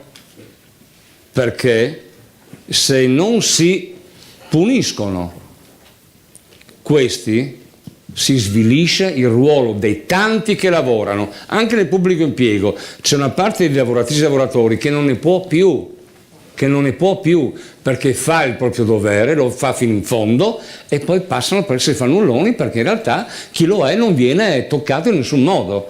Ma qua, come dire, c'è il consenso, no? del sindaco, dell'assessore. C'è anche il sindacalista stupido che confonde diritto con privilegio. Cioè c'è un concorso, no? Di situazioni. Però, come dire, magari io a mia sorella, che era una professoressa molto capace, dicono, e lo so perché sono finito il liceo grazie a lei, non grazie alla mia scarsa intelligenza, dicevo: Sonia, tu sei una professoressa brava, te lo dicono tutti, lavori anche sabato e domenica, ti prepari, ti informi, ti aggiorni, ma lo fai, cara Sonia, perché il sistema è organizzato in modo tale che tu devi farlo o per tua deontologia professionale? Ah no, perché lo scelgo io. Ecco, vedi Sonia, la differenza tra pubblico e privato è questa. In un'azienda privata devi lavorare, in un'azienda pubblica, in un ufficio pubblico, se vuoi lavori e sei bravo se lo fai, perché lo fai tu, perché lo scegli, altrimenti puoi anche fare niente. Guardi, è un problema organizzativo e non è il singolo. Le faccio un esempio facile. Nel nostro mestiere il professore ha fatto i numeri, quindi abbiamo perso dal 2008 ad adesso più di 1000 imprese, solo in regione. Quindi provate a pensare più di 6.000 solo tra gli operai, senza contare gli impiegati. Se voi andate in qualsiasi comune, prendete il più piccolo, prendete il più grande, cosa succedeva? Comune di Udine, vedo l'ex assessore Cavallo, quindi conosce meglio di me la situazione. Nel 2008 io penso che evadesse ogni mese decine di concessioni edilizie. Perché? Dal 2000 al 2006 50 alla settimana. Quindi Ecco, alla settimana, oggi le posso garantire, oggi siccome a me arrivano i dati, ogni 15 giorni, ci sono casi che in 15 giorni ne vadono 1/2, ma stiamo parlando di sciocchezze. Allora io dico, se voi andate in queste amministrazioni qua, il gruppo dirigenziale non ha perso un dipendente. Allora io dico, se prima ne facevi 50 alla settimana e adesso ne fai una ogni 15 giorni, serve tutto, perché è tutta gente pagata a fior di quattrini, tra parentesi. Lì io non vedo nessuno che alza la manina e dice, e uno poi va a leggere la Bassanini. Se troviamo il fannullone che dice lei che è dirigente, non è che la Bassanini dice lo mandi a casa, lo puoi spostare, ma sempre con l'incarico di dirigente. Nel privato questo non succede, quindi non siamo su 2 territori uguali, purtroppo, e questo fa danno anche a quello che lavora, perché ce n'è tanti, e bisogna ammetterlo, che sono bravi, che si impegnano, che danno una mano, che sono propositivi. Posso tradurlo? Ma la meritocrazia non Posso esiste. tradurlo? Noi viviamo in un sistema di mercato, ma c'è ancora troppo socialismo reale. No, pieno. Ecco, una battuta, pienamente d'accordo. Una battuta. Comunque è una Ti ringrazio burocrazia anche. figlia della politica, attenzione, Beh. che è andata sposa con la politica, e questa stessa politica che è causa della nostra crisi. Attenzione, come siamo anche noi causa, perché lasciamo fare alla politica ciò che vuole. E questo è successo, e dico anche che in questo purtroppo anche la classe imprenditoriale ha le sue grandi colpe. Una di queste è sintomatica: la classe imprenditoriale in questa regione si è affidata a un presidente degli industriali nominato da Renzi. Cioè, dove si è mai visto che però qui non entriamo su scusi su Chi sarebbe, cose scusi? che No, attenzione, non state parlando di energia ancora. E chi sarebbe? Speravo che voleste parlare di energia. Adesso lo facciamo. No, questo è il presidente dei cantieri. Questo è il presidente dei cantieri, che è uno che dipende direttamente dalla Udine, non so se nomina. non so se può essere di soddisfazione, ma Udine era contro. Sì, Udine. Conti Friuli Udine era contro. Però nel complesso è stato designato. Andate a chiedere a Pordenone e a Trieste perché hanno voluto questo personaggio. Intanto ti ringrazio perché mi hai dato una notizia, no? Il sindacato che licenzia 2 dipendenti. Noi siamo ci sono Senza buona sindacati uscita. seri e sindacati meno seri. Senza buon Allora, Il professor mondo Fabro, è diverso. concludiamo l'illustrazione del suo studio, così poi Allora, commentiamo anche le ultime slide. Soffermo un attimo su questa ultima affermazione, tanti microprogetti di vita nel territorio, e questo credo che sia la sfida grossa dal punto di vista del contenuto del progetto, diciamo, perché se non riusciamo a motivare anche le persone a rimanere, in qualche modo i giovani a rimanere, quindi a trovare ragioni di vita, anche tutto il discorso che facciamo sulla riqualificazione edilizia ha un impatto molto più modesto e più relativo. Quindi il progetto o è un progetto fisico, edilizio e sociale contemporaneamente e occupazionale contemporaneamente, o non ne usciamo. C'è anche un elemento di, come dire, autocritica qui in questa affermazione. Io fino alla fine del 2010 sostanzialmente ragionavo ancora con i dati vecchi, cioè con i dati di una regione che si collocava o mirava a collocarsi in una prospettiva europea e che considerava se stessa nel sistema dei flussi globali. Ci piaceva parlare dei flussi globali, quindi si parlava di trasporti marittimi, di logistica, eccetera, eccetera, e corridoi europei e così via. E per un po' di anni io ho lavorato su questa tematica qua, proprio ragionando in termini di progetti regionali o addirittura nazionali, di piattaforma. Non è che adesso prendo e butto via tutta quella roba lì, l'ho detto, dovrei farlo perché è cambiato completamente il contesto. Lo metto da parte momentaneamente perché dico, devo rendermi conto che la situazione è mutata, i parametri sono mutati, non posso più parlare di macro progetti europei perché l'Europa è in quella situazione che c'è, e neppure di macro progetti regionali perché la regione è malata, e da malato non è che posso farla correre, no, alle Olimpiadi. Quindi ripensare un po' dal basso il meccanismo di ricostruzione del capitale, e non dall'alto. Ecco, mi sto un po' riconvertendo tenendo conto di un cambiamento radicale di parametri di contesto. Allora, io provo a prospettare due prospettive, con due orientamenti, uno a lungo, 10-20 anni, e parlo di un processo, quindi non un progetto, ma un processo di riterritorializzazione attraverso la rigenerazione del capitale territoriale regionale, quindi dove più legislature al limite, ammesso che riusciamo a sopravvivere, si pongano questo obiettivo, e poi una tattica a breve, che è quella di rimettere in piedi il malato e dargli le forze per muoversi da solo in pochi anni. Quindi io direi che dobbiamo puntare su questi 5 anni di legislatura. Quello che si riesce a fare, riusciamo a farlo in questi 5 anni o non lo facciamo mai più? Insomma, chiudiamo perché così non alimentiamo illusioni, neanche per i giovani. Cioè, è inutile alimentare illusioni per i giovani, dico se non altro per quello. Chiudiamo baracca e burattini. Un esempio: in regione ci sono 300.000 edifici residenziali pre-anni 70, ipotizzando di recuperarne anche solo un terzo di questi, andando quindi a individuarli bene, quindi favorendo anche possibilmente quelli che ha senso favorire, a 50.000 euro di costo medio, diciamo, per intervento di riqualificazione energetica. In questo senso si parlava di energia, non era l'energia delle grandi centrali di produzione e delle reti di distribuzione, Tibaldi, cioè era più limitato il tema dell'energia. Si genera un piano da 5 miliardi, d'accordo? 5 miliardi di euro. E qui non conteggiamo la sicurezza antisismica, la difesa idrogeologica, il recupero dei monumenti storici, no? Possiamo raddoppiare, possiamo incrementare, ma diciamo fermiamoci su questo. Siamo molto vicini. Ecco, io l'ho fatto così proprio a spanne per 5 miliardi. Boh. Ragionando in termini di moltiplicatore e quindi di un investimento pubblico capace poi di attivarne uno più grande privato, possiamo fare un rapporto di 1 a 3, 1 a 4. Bene, allora 5 miliardi significa che la parte pubblica è di 1 miliardo sostanzialmente e 4 di risparmi delle famiglie, visto che puntiamo su microprogetti.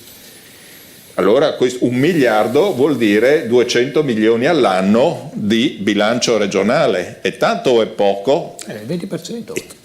Chi opera in regione mi dice che nell'attuale situazione può essere tanto, ma non è possibile di per sé, non è una cifra, diciamo, non è una dimensione che è fuori dall'ordinario, ecco, per una regione come questa. Ci vuole uno sforzo e forse ci vuole una politica e forse ci vuole un coraggio anche a rinegoziare alcune questioni con lo Stato. Questo è il dato politico dell'intera vicenda, che richiede appunto cambio di passo della politica regionale, ma questo è un altro ragionamento.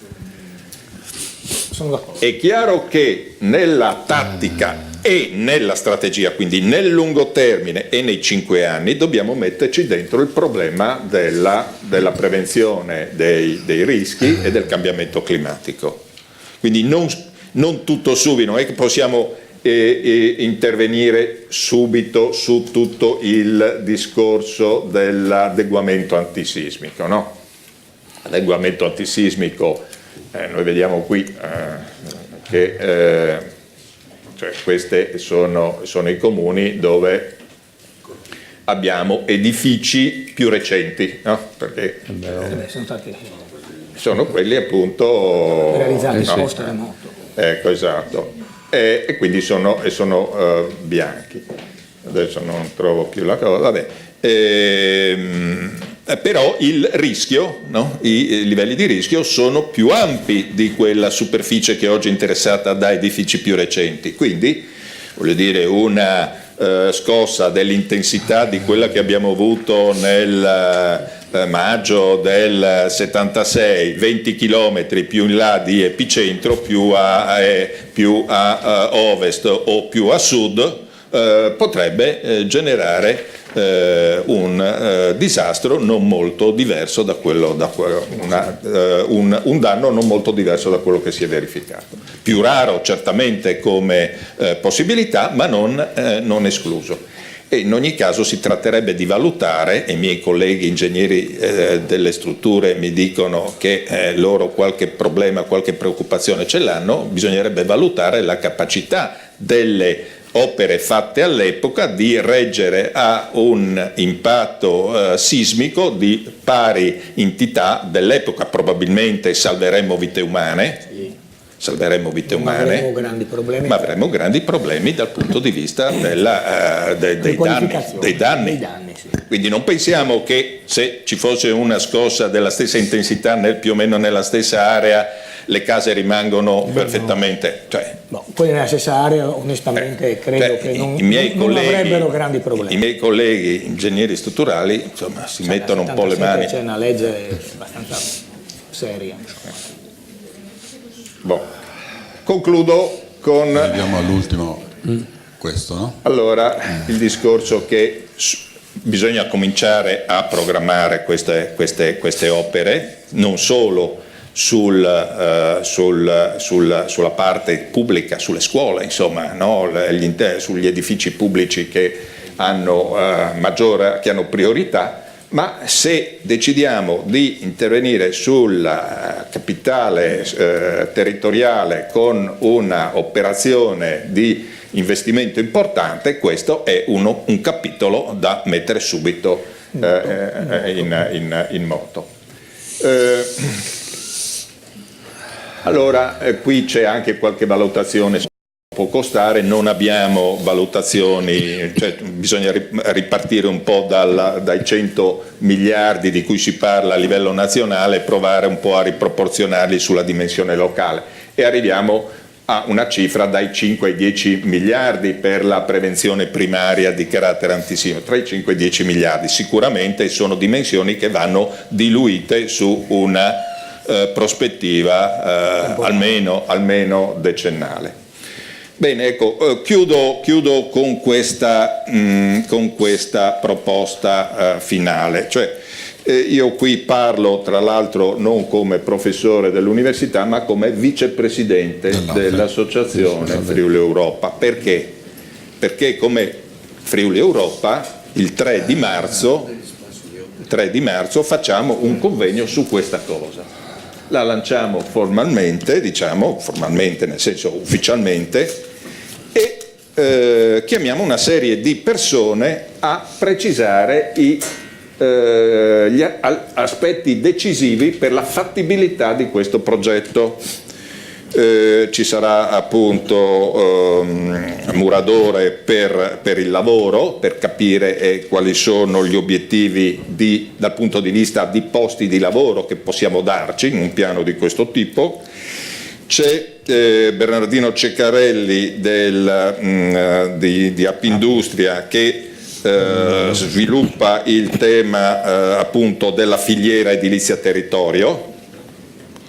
Oggi Ceccarelli, domani potrà essere lei, non c'è problema. Anzi siamo nella stessa barca. Più voci, sì. C'è il presidente del BCC, del FIVG, Grafi Brunoro, che ci parla degli strumenti di finanziamento degli interventi e delle garanzie regionali. C'è l'ingegner Cavallo, che è qui presente, che valuterà la dimensione finanziaria del progetto e le caratteristiche del bilancio e la capacità del bilancio regionale di corrispondere a quest'ordine di grandezza.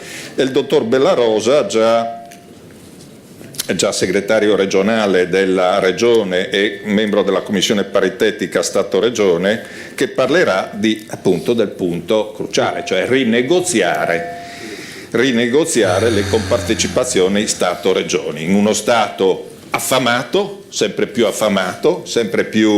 vampiresco, vorace, e una Regione che sta dando sangue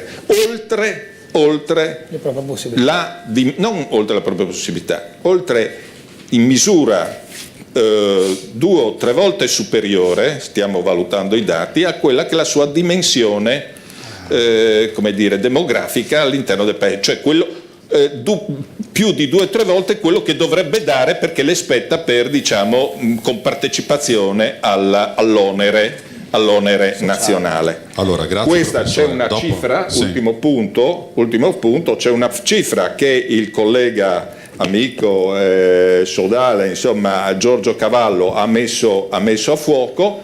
Lui parla di 5 miliardi dal 2011. Questa regione, il bilancio regionale, può confermarlo, ha dato allo Stato per il risanamento finanziario statale 5 miliardi di euro. Questa è una cifra di gran lunga superiore a quello che avrebbe dovuto dare. Allora, queste sono risorse che dovrebbero andare a finanziare un piano di questo tipo. Chiediamo subito se questa cifra si avvicina al concreto, e che Colautti cosa dice su questo. Che 5 complessivi del contributo e del patto di stabilità, no? Sì. Quelli prelevati e quelli bloccati sostanzialmente. Allora, Colautti, dobbiamo anche valutare un momento, dopo lo faremo, l'illustrazione del professore, quindi diamo anche un giudizio sulla fattibilità dal punto di vista anche della percorrenza degli iter regionali. Rispondiamo adesso a questa cifra e se secondo lei abbiamo dato più sangue di quello che allora, se lo dovuto. Dice Cavallo mi fido. Perché se lo dicevo io non ti fidavi. L'hai citato, io ho citato. Se dice Cavallo mi fido, perché magari non sono sempre d'accordo, ma su queste cose sono sicuro che... Allora, io ho detto prima che proprio spaccati in 4-5 anni abbiamo dato 1,4 miliardi di prelievo, quindi non ho fatto i ragionamenti, quindi posso immaginare che ci siamo. Ho sostenuto, e lo abbiamo anche detto in maniera ufficiale in occasione del cinquantenario dell'altra legislatura, che riteniamo, ed è uno dei limiti che il sistema regione ha quando va a negoziare a Roma o si presenta sul tavolo nazionale, che riteniamo che i nostri famosi 6 decimi non sono totalmente nelle casse della regione, perché il sistema misto di prelievo e di carica che abbiamo sulla sanità, perché nel tempo è cresciuto il costo sanitario, ma non è che abbiamo avuto maggiori entrate, sempre quelli sono i decimi, quindi eccetera. Noi sicuramente oggi, per le competenze che abbiamo, io i numeri mi fido, quindi li dico, non sono problemi, per le competenze che abbiamo, e cioè sanità, trasporto pubblico locale e enti locali che fanno i 6 decimi, noi sicuramente li manteniamo quei servizi con meno dei 6 decimi. Questo non c'è alcun dubbio, forse 4 decimi, cioè noi manteniamo questi servizi con un livello di entrate inferiore, questo è un dato, cioè inferiore, vengono erosi, per questo quando noi parliamo, ed è un tema che qua non voglio aprire polemiche con le altre regioni, con lo Stato, quando si parla che entrano nel sangue vivo, cioè quando noi ci prelevano i soldi, non è che c'è un minor trasferimento, andiamo a incidere sui decimi. Quindi abbiamo una sanità che costa fisiologicamente di più, perché c'è una maggior domanda di salute, c'è la cronicità, eccetera. Dall'altra parte, quindi è necessario non dire che la specialità è un privilegio, non è più un privilegio sta roba qua, va chiarito e quindi i numeri sono importanti, quindi su questo concordo e quindi è un tema che basterebbe, io mi dico, ma qua non voglio far polemiche, dico ma per quale motivo noi ogni anno retrocediamo X milioni e nel contempo per avere 110 che la Corte dei Conti ha detto che sono nostri, diamo 210 milioni al debito pubblico nazionale ulteriori sui quali non abbiamo nessun ritorno. Questo è obiettivamente, insomma, mi pare una cosa, no? Cioè per liberare 110 ne diamo 250, ma non è che si abbiano liberati, ma ci aspettavano tutti questi soldi qua, perché l'ha detto la Corte dei Conti, quella volta vinse la battaglia Illy, senza mettere soldi, poi noi siamo stati a mettere soldi, questa fu una battaglia di specialità. Quindi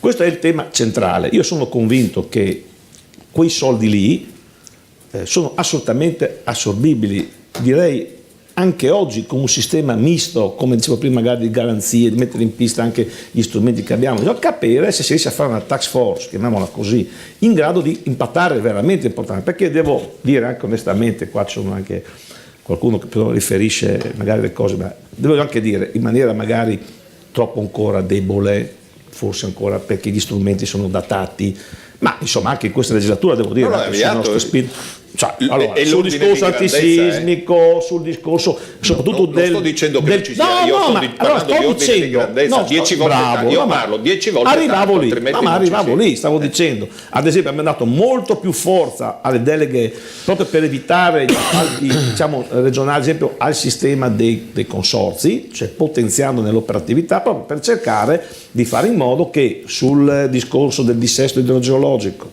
sono tutte iniziative che hanno ricadute qua. Il problema sono il quantum e i tempi, che sono un tema purtroppo che spesso vanifica le cose, ma sul quadro io penso che ci siamo tutti e dopo non so se interveniamo ancora, se no concludo, non so come funziona. Io sono molto d'accordo, senza abbandonare, perché insomma una posizione geopolitica ce l'abbiamo, non cerchiamo non è che non passiamo, quindi anzi dobbiamo capire, anzi come invece appunto una di cui abbiamo parlato oggi, una fiscalità di sviluppo che noi abbiamo già decretato, cioè questa regione può già oggi, chiaramente deve fare i conti bene con lo Stato, può già oggi agire in termini di defiscalizzazione, proprio perché se l'hanno riconosciuto con le norme di attuazione, quindi è norma statutaria. Ovviamente bisogna fare i conti, bisogna dire prendo qua, prendo là, anche perché abbiamo un gap con le regioni con termini di carattere fiscale che non è banale, no? Dobbiamo fare i conti con l'Austria, Carinzia piuttosto che con Ardovegno. Quindi anche questo tema qui può essere risolto in parte, cioè il tema soprattutto come rispondiamo alle imprese, perché devono rimanere imprese, e anche una possibilità di fiscalità nostra. È chiaro che se la metti in moto da qualche altra parte non entrano, però cosa genera questo? E su questo ancora un conto vero, so che hanno incaricato, mi risulta, all'Università di Trieste, ma ancora non ho visto elementi, ma è una strada da percorrere, perché ripeto sono percorsi normativi. Ultima questione, io sono molto convinto che la cosiddetta, chiamiamola economia circolare, o i piccoli progetti sono una risposta vera a una, chiamiamola manovra anticiclica, che possiamo fare, ovviamente non risponde a tutto, perché bisogna andare sull'internazionalizzazione, è inutile che apriamo altri fronti, sono molto d'accordo, e ci sono cose che potremmo fare meglio e che si possono fare. Io cito un caso che avevo seguito in maniera importante nell'altra legislatura, che poi si chiamava vinse, tra l'altro a livello europeo, in un consesso assolutamente di privato e pubblico con un voto, quindi siamo arrivati la prima regione in Europa, un progetto ad esempio di gestione della produzione, dello stoccaggio, quindi anche dello storage energetico e della distribuzione, tipo la SECAP, che sappiamo abbiamo un gioiello storico, no? Di tutte le fonti rinnovabili, che oggi sono elementi dispersivi, perché noi quell'energia lì in parte viene prodotta, in parte viene regalata all'SGE, quando invece potrebbe diventare un elemento di ricaduta importante. Quindi creare un sistema cosiddetto smart di sistema di prelievo e di gestione di questa energia, che puoi anche stoccarla e anche venderla, attenzione, in prospettiva. Questi sono ad esempio progetti, purtroppo non è stato andato avanti, ma insomma non ha importanza, però un progetto ad esempio questo che valorizza quindi le nostre risorse, il nostro oro, chiamiamolo così, per gestirlo in termini anche economici. Quindi sui microprogetti, chiamiamoli così, anche in vari settori, è sicuramente una risposta che possiamo veramente fare, ed è obiettivamente una modalità anche perché il territorio genera per se stesso. Faccio il discorso dei rifiuti e chiudo. Non ha senso continuare a immaginare il brokeraggio dei rifiuti, cioè il piano industriale regionale deve dire quanto produciamo e ce li gestiamo noi i rifiuti, e non facciamo opere per poi o importarli o addirittura venderli, perché il rifiuto gestito in maniera intelligente è economia circolare, che genera, oltre che ambiente, genera anche lavoro. Quindi ci sono possibilità evidentemente su questo progetto che io ritengo debbano essere assolutamente, sono una risposta possibile. Quindi dopo... Allora Contessi, per Colautti questa è una strada percorribile, secondo lei? Allora, noi come ANCE è 2 anni che parliamo di queste situazioni qua, no? Allora, volevo solo fare una premessa collegandomi al professore. Noi dobbiamo calcolare che 1 milione di euro investito nel settore nostro, quindi delle costruzioni, crea più o meno 15 posti di lavoro e crea un ritorno fiscale alla regione di 180.000 euro, quindi circa il 20%. Oltre a questo, bisogna dire che il milione che viene messo nell'edilizia con l'indotto porta il suo, il suo apporto a più di 3 milioni, esattamente a 3.300.000 euro, con tutti i riflessi, perché noi abbiamo un indotto che è a 360 gradi e pertanto, essendo a 360 gradi, in primis rimane sicuramente sul territorio, quindi viene distribuito sul territorio e, fra virgolette, dà sollievo a praticamente tutti i settori, perché noi contribuiamo dal ristorante alla benzina, al materiale, c'è un po' di tutto. Quindi questo è il punto essenziale per capire che se non riparte il nostro settore non ci sarà mai ripartenza economica, perché noi siamo troppo importanti, abbiamo un volano che ci portiamo dietro che è troppo importante e il manifatturiero non ce la farà mai, perché il manifatturiero ha altre peculiarità che non sono sicuramente quelle di fare volano, perché oggi le nostre aziende manifatturiere, che onestamente anche stanno abbastanza bene rispetto a noi, ma perché hanno questo status quo? Perché loro lavorano con l'estero, quindi noi all'estero siamo molto ricercati. Le nostre aziende all'estero non possono andare per dimensione, per struttura e anche per capitalizzazione, perché sono troppo piccole. Ora, quello che diceva il professore sul rinnovamento energetico, io personalmente 2 anni che insisto con gli uffici regionali, perché credo che non ha più senso dare il contributo al singolo cittadino che chiede di mettere a posto casa sua e gli dai 20.000, 10.000, 15.000, perché quelli non creano né lavoro, che possiamo raccontarsela quello che vogliamo, però quelli non crea lavoro, perché arriva l'artigianetto magari o l'omino, l'amico che a fargli il lavoro, e quello lavoro ce l'ha già, non è che lo pigli dalla strada, cioè tu non vai a catturare quelli che sono in cassa integrazione piuttosto che sono senza lavoro. Per fortuna che non c'è più Tilati. No, ma è d'accordo anche Tilati, perché anche Tilati è nella mia condizione. Tilati non ha un dipendente, ne ha 10, 15. Quindi, allora, quello ormai è stato fatto comunque, va bene, abbiamo dato una mano, però oggi dobbiamo pensare anche, come dice il professore, a creare nuovo lavoro. Con gli interventi spot piccolini non si fa, mentre potremmo fare la stessa operazione coinvolgendo gli edifici interi.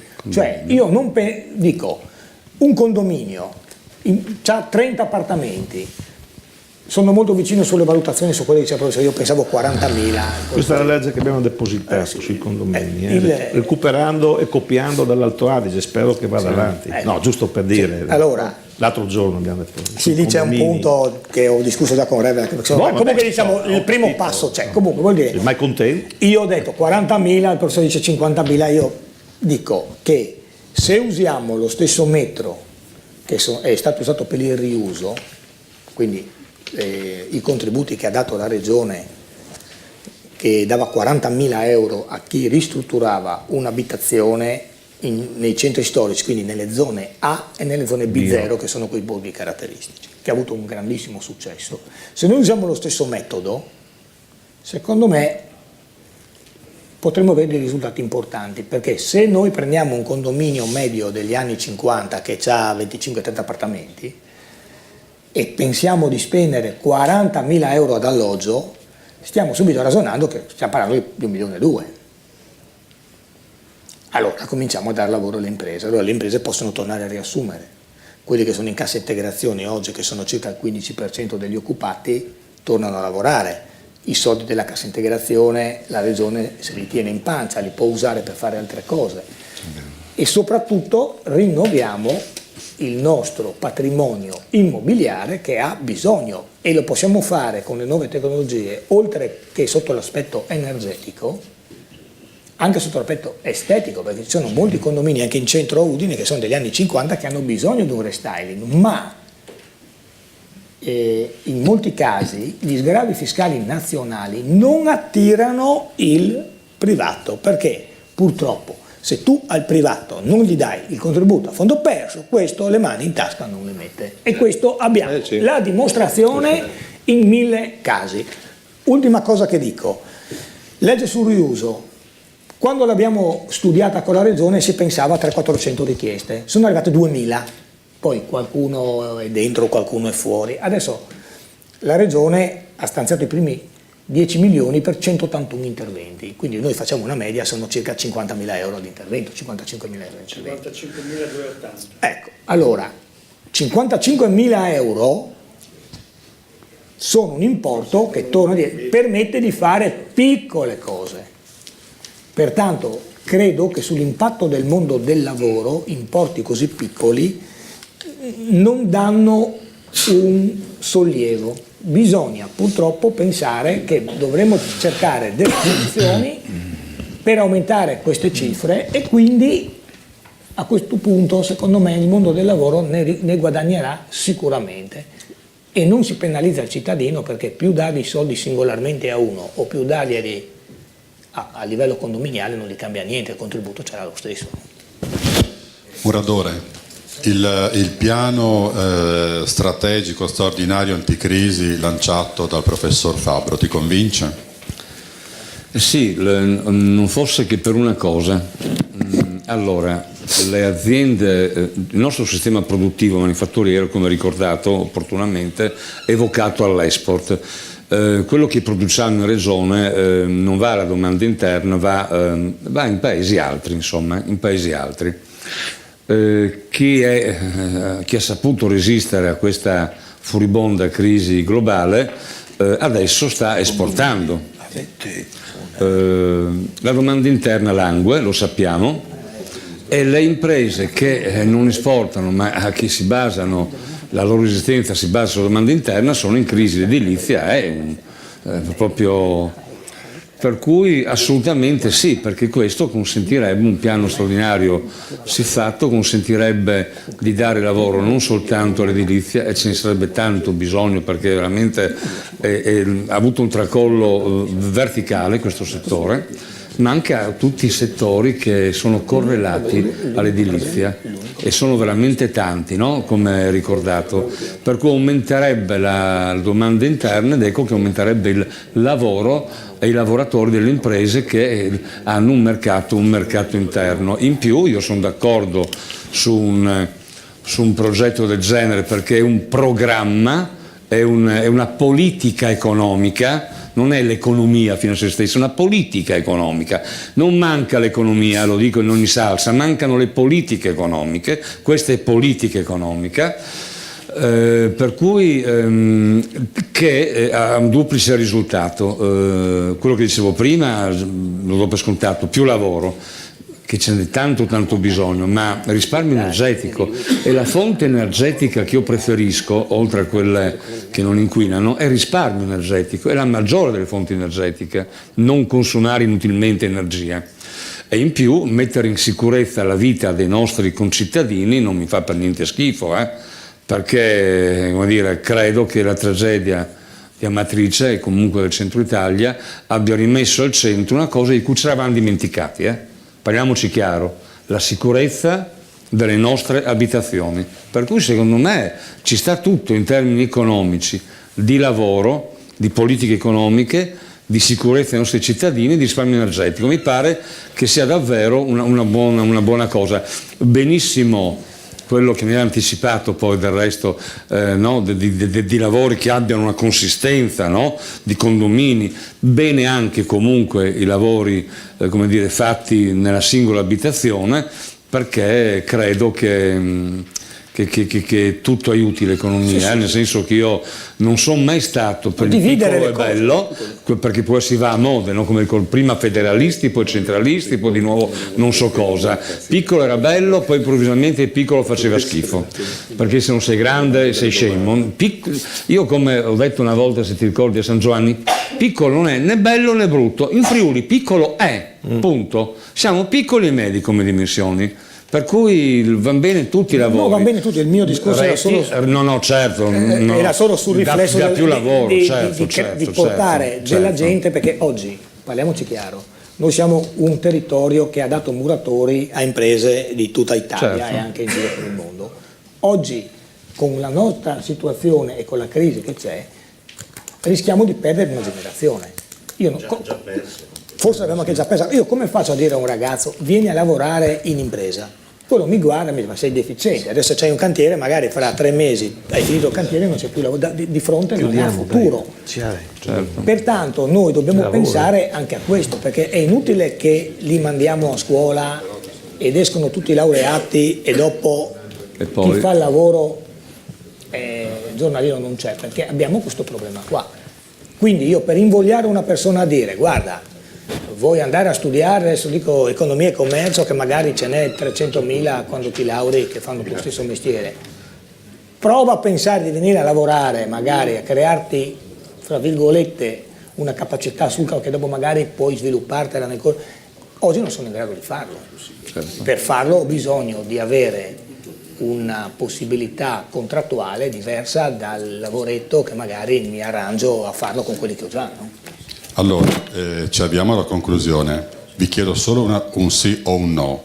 Tutto quello che abbiamo detto, rischiamo di fare i conti senza l'oste, cioè la burocrazia della quale abbiamo parlato anche prima? Muradore. La burocrazia ha preso il sopravvento per le ragioni che ricordava Colautti, che sono storia, ma la burocrazia prende il sopravvento anche quando la politica è debole e la burocrazia supplisce una politica che non esiste. Colautti? No, se devo essere telegrafico, no, perché penso che si possa fare. Professor Fabbro? Io rimando la domanda alla politica regionale che ha risposto di no, quindi ha risposto di no. Io prendo per buona la parola che ci conosciamo questi patti dobbiamo farli anche tra persone alla fin fine, perché poi non siamo tanti, ecco, siamo sempre quelli e quindi qui dobbiamo tornare a misurarci poi, no? Io mi auguro che sia possibile, sì. Assolutamente. Viviamo un periodo storico che dovrebbe, ripeto, portarci tutti 40 anni indietro e permetterci di sederci ad un tavolo come siamo oggi con un obiettivo unico, che è quello di far ripartire il meccanismo, perché è a vantaggio di tutti. Allora io vi ringrazio, grazie di queste riflessioni serie che spero poi ognuno porti nei suoi ambienti di lavoro, ma come sia anche nella politica, nell'economia, nel sindacato o nell'università. Il professor Fabbro mi dice di ricordarvi che il 3 marzo riparleremo di questi temi con un cantiere per rigenerare il Friuli subito, sempre qui alle 17:30 con gli ospiti che vi ho accennato prima. Professore, poi le do anche le domande di un ospite del pubblico che vuole parlare con lei. Grazie a tutti, arrivederci.